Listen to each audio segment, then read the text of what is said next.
ఆంధ్రప్రదేశ్ రాజకీయాల్లో మళ్ళీ వేడి మొదలైంది.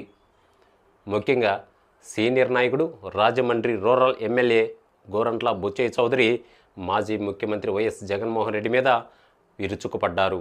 బుచ్చయ్య చౌదరి ఎందుకు అంతలా విరుచుకుపడ్డాల్సి వచ్చింది? బుచ్చయ్య చౌదరి చేసిన వ్యాఖ్యల్లో ప్రధానమైంది మీడియా గురించి. ప్రజా సమస్యలను ధైర్యంగా ఎండగడుతున్న మీడియా సంస్థల అధినేతలను జగన్మోహన్ రెడ్డి నుంచి ప్రాణహాని పొంచి ఉందని ఆయన ఆరోపించారు. ముఖ్యంగా రాష్ట్రంలో వాస్తవాలను బయట పెడుతుంటే జగన్మోహన్ రెడ్డి ఓరవలేక జగన్ తన అధికారాన్ని లేదా అరాచక శక్తులను వాడుకునే ప్రమాదం ఉందని బుచ్చయ్య చౌదరి హెచ్చరించారు. మరి ప్రజాస్వామ్యంలో 4వ స్తంభమైన మీడియాను కూడా జగన్మోహన్ రెడ్డి చెప్పు చేతల్లో ఉంచుకోవాలని చూస్తున్నారని ఆయన విమర్శించారు. అదేవిధంగా జగన్మోహన్ రెడ్డికి హత్య రాజకీయాలు కొత్తేమి కాదు, అలవాటేనని బుచ్చయ్య చౌదరి అత్యంత ఘాటుగా వ్యాఖ్యానించారు.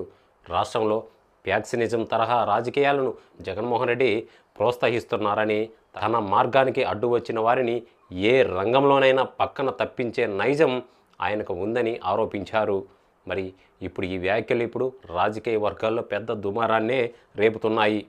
ముఖ్యంగా జగన్మోహన్ రెడ్డికి కేవలం అధికారం మీద ఉన్న వ్యామోహంతో జగన్మోహన్ రెడ్డి తన సొంత కుటుంబ సభ్యులను కూడా దూరం చేసుకుంటున్నారు.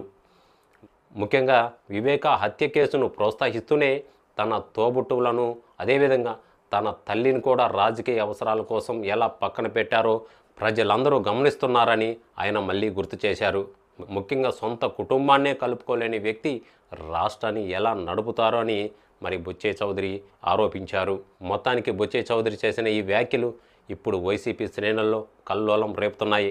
ప్రజాస్వామ్యబద్ధంగా పాలన చేయాల్సింది పోయి భయాందోళన సృష్టించడం జగన్మోహన్ రెడ్డి పరిపాలనగా మారిందని ఆయన తేల్చి చెప్పేశారు. మరి బుచ్చయ్య చేసిన ఈ ఆరోపణలపై వైసీపీ నేతలు ఎలా స్పందిస్తారో వేచి చూడాలి. మరి ఏపీ రాజకీయాలు వస్తున్న మరిన్ని అప్డేట్స్ కోసం చూస్తూనే ఉండండి మా వాహిని మీడియా యూట్యూబ్ ఛానల్ని. మరి ఈ వీడియోకి ఒక లైక్ చేసి ఛానల్కి సబ్స్క్రైబ్ చేస్తారని ఆశిస్తున్నాను.